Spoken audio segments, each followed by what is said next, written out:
Setiap kataku kau pun menunggu.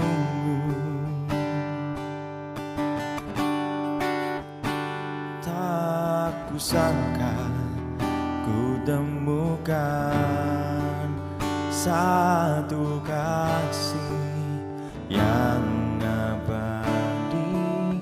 Kini ku datang dan ku bawa hidupku,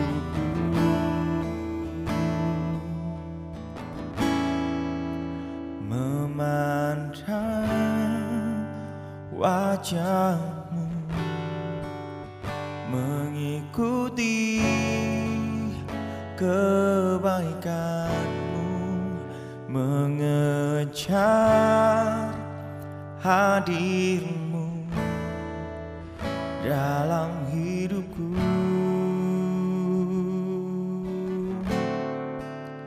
membawa sembahku, menyatakan kebesaran-Mu, mengejar hadir-Mu dalam hidupku. Na, na, na, na, na, na. Oh.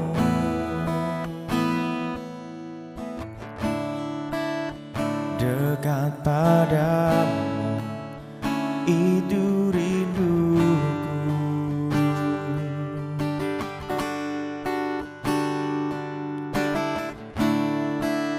setiap kataku kau pun menunggu.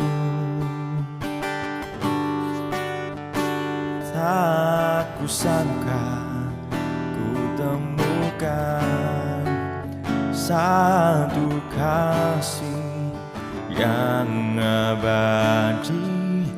Kini ku datang dan ku bawa hidupku,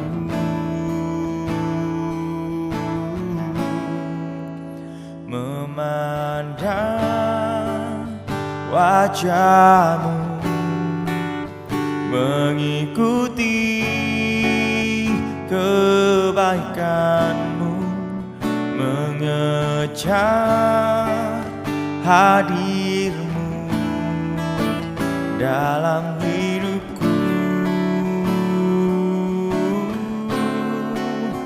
membawa sembahku, menyatakan kebesaran-Mu, mengejar hadir-Mu dalam hidupku, memandang wajah-Mu, mengikuti kebaikan-Mu, mengejar hadir-Mu dalam hidupku, membawa sembahku, menyatakan kebesaran-Mu, mengejar hadir-Mu dalam hidupku, memandang wajah-Mu, mengikuti kebaikan-Mu, mengejar hadir-Mu dalam hidupku,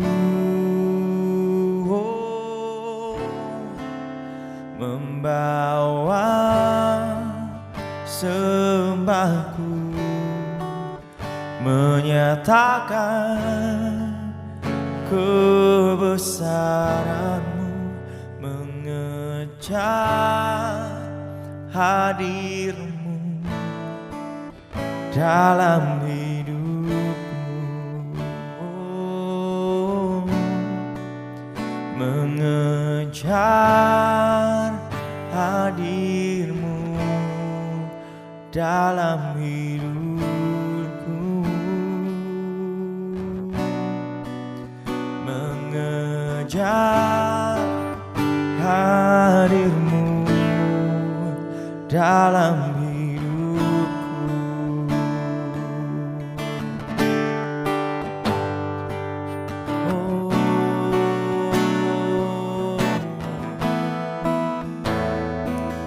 Kami mau mengejar hadirmu Tuhan.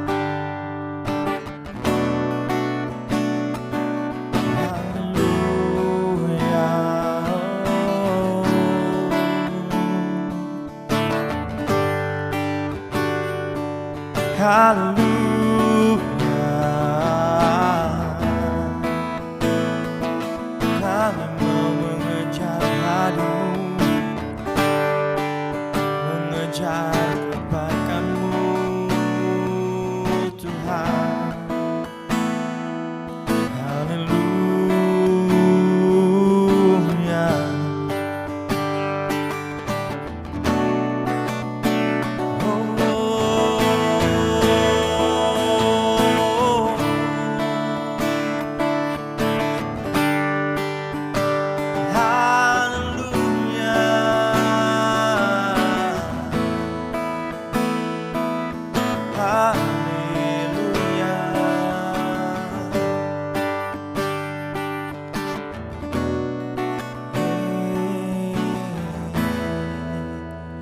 memandang wajahmu, mengikuti kebaikanmu, mengejar hadirmu dalam hidupku,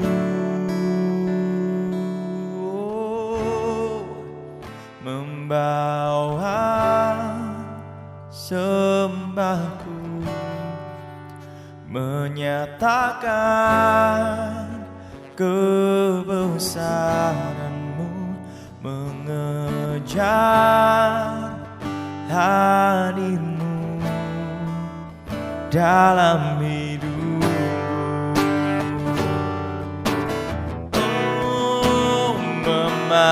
Memandang wajahmu, mengikuti kebaikanmu, mengejar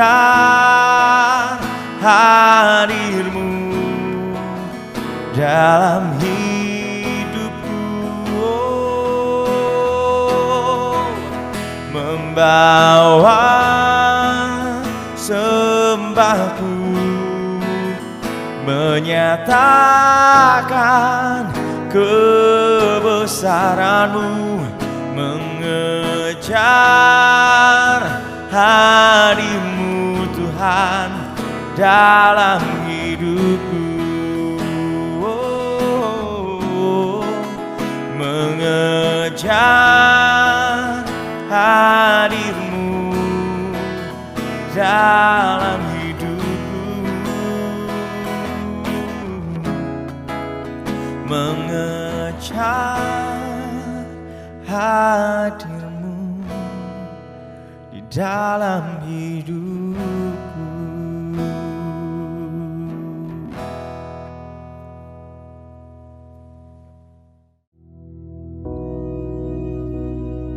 Bapa kami yang di surga, dikuduskanlah namamu, datanglah kerajaan-Mu, jadilah kehendak-Mu di bumi seperti di surga. Berikanlah kami pada hari ini makanan kami yang secukupnya, dan ampunilah kami akan kesalahan kami, seperti kami juga mengampuni orang yang bersalah kepada kami. Dan janganlah membawa kami ke dalam pencobaan, tetapi lepaskanlah kami daripada yang jahat. Karena Engkaulah yang empunya kerajaan dan kuasa dan kemuliaan sampai selama-lamanya. Amin.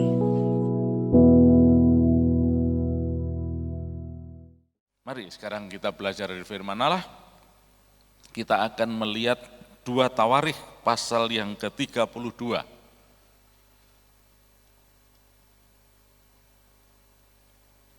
Kita baca ayat yang pertama. Setelah peristiwa yang menunjukkan kesetiaan Hizkia itu, datanglah Sanherib Raja Asyur menyerbu Yehuda. Ia mengepung kota-kota berkubu dan berniat merebutnya. Nah, sampai sini dulu. Ya. Ayat 1 ini terus terang merupakan suatu yang mengganjal kita. Sesuatu yang seolah-olah menjadi stumbling block bagi kita. Sesuatu yang sangat bertolak belakang di sini. Dikatakan setelah peristiwa yang menunjukkan kesetiaan Hizkia itu, datanglah Sanherib Raja Asyur menyerbu Yehuda dan mengepung kota-kota berkubu dan berniat merebutnya. Mestinya kan begini yang kita harapkan, ya. Setelah peristiwa menunjukkan kesetiaan Hizkia itu, maka datanglah siapa sajalah boleh Sanherib Raja Asyur membawa hadiah ke Yehuda, memberkati Hizkia, dan seterusnya dan seterusnya. Oh enggak, malah dia menyerbu Yehuda. Nah, coba sekarang kita lihat dulu konteks peristiwanya ini apa ini. Pertama-tama kita pahami dulu apa dan bagaimana dan siapa Sanherib ini. Dia adalah Raja Asyur. Dan pada zaman ketika Hizkia naik tahta, Asyur sedang dalam kejayaannya. Nah, dalam kejayaannya ini kemudian Asyur, dan kita tahu bahwa yang disebut kejayaan kerajaan itu adalah ketika sedang kuat-kuatnya dan kemudian dia ekspansif. Dia kemudian menjajah kanan kiri, menyerbu kanan kiri dan seterusnya karena dia sedang kuat-kuatnya. Nah, salah satu yang kena dampaknya ini adalah kerajaan Israel Utara. Pada saat itu Israel terpecah menjadi 2, utara dan selatan. Nah, yang selatan ini diperintah oleh Hizkia. Wilayahnya kita tahu bahwa Israel terdiri dari 12 suku. Pada zaman Saul, Daud, Salomo. Tapi setelah Salomo meninggal, digantikan Rehabeam anaknya, kerajaan pecah menjadi 2. Yang utara 10 suku, yang di selatan 2 suku, yaitu Yehuda dan Benyamin. Sampai sekarang masih terlihat garis-garis pemisahannya itu, yaitu wilayah Yehuda itu dikaitkan dengan yang namanya Yudea dan kemudian ibu kotanya Yerusalem. Ketika Israel masih bersatu, ibu kotanya di Yerusalem. Tapi setelah pecah menjadi 2, yang Benyamin Yehuda itu tetap di Yerusalem ibu kotanya, sedangkan yang di utara, kerajaan utara, ibu kotanya Samaria. Pernah juga di Tirza, tetapi yang terkenal adalah Samaria dalam hal ini. Jadi kalau saudara membaca ada wilayah Samaria, itu berarti kerajaan yang utara dan ibu kotanya di Samaria. Sedangkan yang selatan adalah Yehuda dan Benyamin, ibu kotanya Yerusalem. Nah, Sanherib ini pada saat itu sedang jaya-jayanya, dan kemudian pada tahun 722 sebelum Masehi, dia menyerbu kerajaan yang utara, dan berhasil untuk mengalahkan kerajaan Israel Utara yang pada saat itu dipimpin oleh Raja Hosea. Dan akhirnya Sanherib berhasil menaklukkan dan menawan orang-orang ya dalam kaitannya dengan penjajahan, menjajah orang-orang itu dan membawa sebagai tawanan, dan akhirnya kerajaan utara ini berantakan. Dan orang-orang Asyur melakukan suatu asimilasi di sana, kawin campur dengan orang-orang Israel Utara.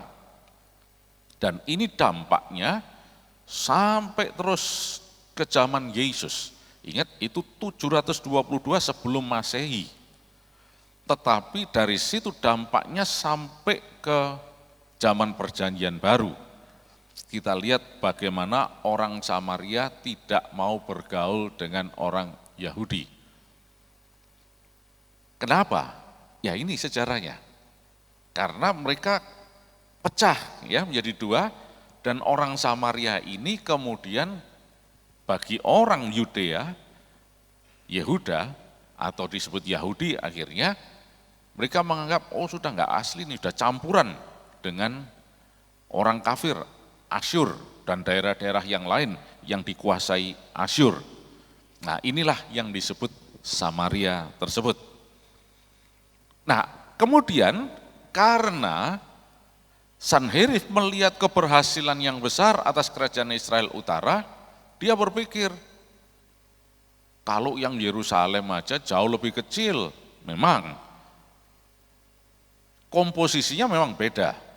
Yang utara itu 10 suku, yang selatan 2 suku, jelas 10 banding 2. Kemudian yang utara itu wilayahnya lebih luas, daerah Samaria, termasuk Galilea yang di utara semua.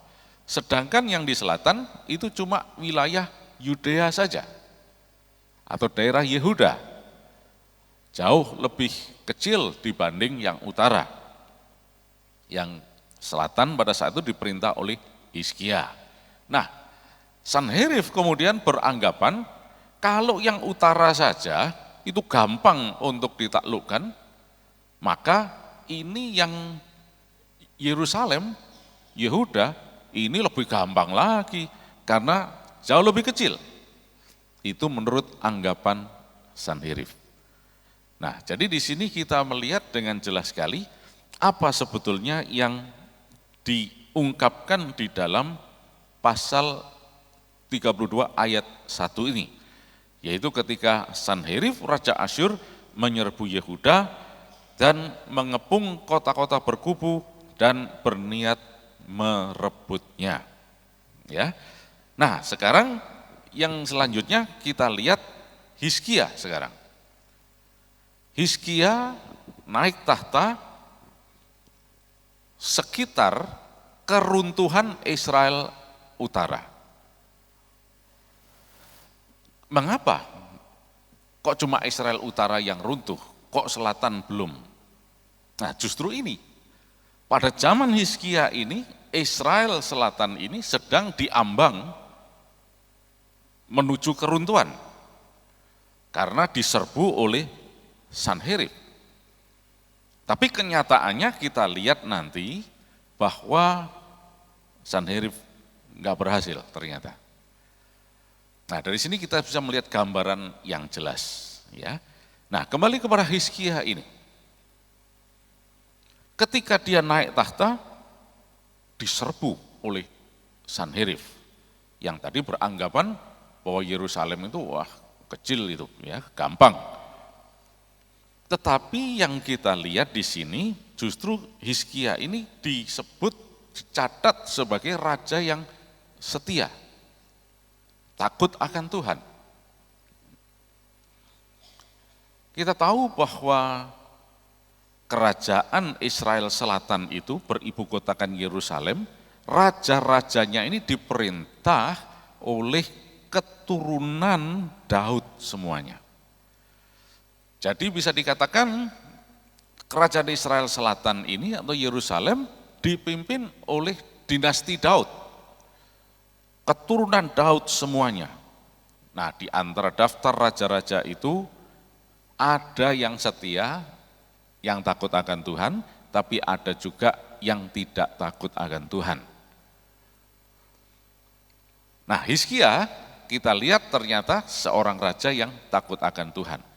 Sebaliknya yang Israel Utara tadi diperintah oleh raja-raja yang semuanya dari sejak awal pecahnya kerajaan itu sampai terakhir tahun 722 sebelum Masehi tadi, rajanya semuanya tidak ada satupun yang takut akan Tuhan.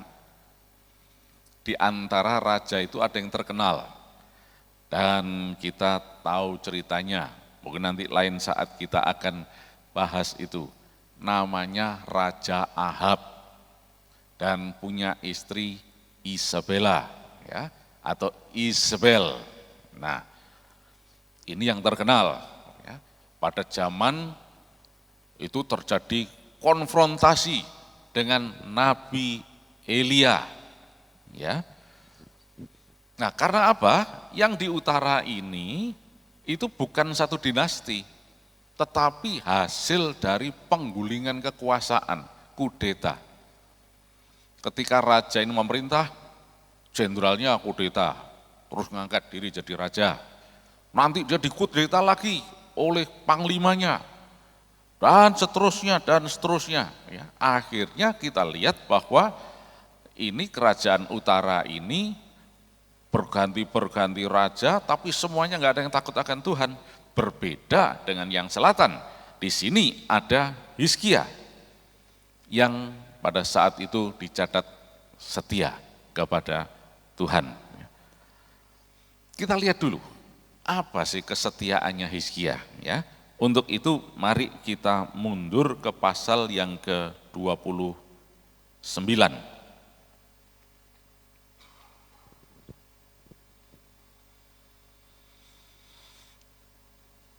Nah, kalau kita baca ayat 1 dikatakan Hizkia berumur 25 tahun waktu ia menjadi raja dan memerintah 29 tahun lamanya.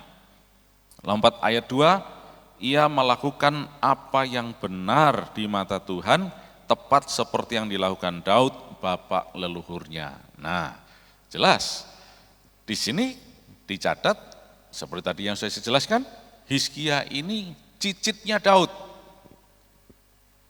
keturunannya Daud langsung, tapi generasi yang kesekian sudah. Dan dia melakukan seperti Daud, hidup benar, setia, takut akan Tuhan. Apa saja sebetulnya yang dilakukan oleh dia? Coba kita lihat ayat yang ketiga. Pada tahun pertama pemerintahannya dalam bulan yang pertama, ia membuka pintu-pintu rumah Tuhan dan memperbaikinya. Udah, sampai sini dulu. Nanti suruh bisa baca selanjutnya. Coba kita bayangkan, loh kok Hizkia ini pada tahun pertama, berarti sejak dia mulai memerintah, dia mulai dalam bulan pertama bahkan. Hal pertama yang dia lakukan adalah membuka pintu rumah Tuhan dan memperbaikinya. Loh, pintu rumah Tuhan kok dibuka? Ya tertutup pasti. Kenapa kok tertutup rumah Tuhan? Karena apa? Kalau saudara baca cerita sebelumnya, ayahnya Hizkia ini enggak takut akan Tuhan. Generasi sebelum Hizkia ini ada raja-raja yang enggak takut akan Tuhan dan tidak beribadah sungguh-sungguh pada Tuhan. Makanya rumah Tuhan atau bait Allah itu ditelantarkan, enggak dipakai lagi. Dan ada yang rusak, tertutup, udah nggak dipakai. Mungkin seperti, kalau museum sih masih mendingan. Ini terbengkalai sudah, karena perlu diperbaiki. Nah, Hizkia, dia menunjukkan kesetiaannya, kemudian membuka pintu rumah Tuhan. Artinya apa? Dia memulihkan kembali ibadahnya kepada Tuhan. Mengarahkan rakyatnya untuk kembali menyembah Tuhan dan memperbaikinya, ya. Terus kemudian kita lanjut pasal berikutnya, yang ke-30 ayat 1. Kemudian Hizkia mengirim pesan kepada seluruh Israel dan Yehuda, bahkan menulis surat kepada Efraim dan Manasye supaya mereka datang merayakan Paskah bagi Tuhan Allah orang Israel di rumah Tuhan di Yerusalem. Nah, ini kesetiaan berikutnya, Paskah. Padahal kalau kita lihat itu perintah Tuhan bahwa harus merayakan Peskah. Tetapi kalau dicatat di situ nanti kurang lebih 18 tahun lamanya. Jadi luar biasa ini. Kurang lebih 18 tahun lamanya itu peribadahan kepada Tuhan, rumah Tuhan itu sudah ditinggalkan, terlantar. Baru pada zaman Hizkia maka dipulihkan kembali, ya. Hizkia kemudian memerintahkan supaya merayakan Paskah dan seterusnya. Nanti saudara bisa baca terus kisahnya ini, ya. Bagaimana Hizkia ini betul-betul luar biasa, ya. Tapi kembali sekarang kita ke pasal 32 ayat 1. Jelas setia seperti itu kok diserbu, kok diserang. Nah, terus terang kita harus melihat fakta yang ada. Hidup menyenangkan Tuhan, betul. Setia kepada Tuhan, benar. Dan harus. Tapi dalam faktanya, sekeliling kita itu seringkali tidak seperti yang diharapkan. Hidupnya setia, benar, tapi juga menghadapi tantangan, masalah, pergumulan, dan sebagainya. Karena ini dunia. Tetapi rumusnya sudah jelas. Hidup menyenangkan Tuhan, pasti akan punya hari depan yang penuh harapan. Menyenangkan Tuhan, Tuhan pasti akan bertindak. Tuhan pasti akan menyatakan kuasanya. Oleh karena itu, mari sekarang kita jangan berpikir negatif. Wah, kalau itu percuma dong setia.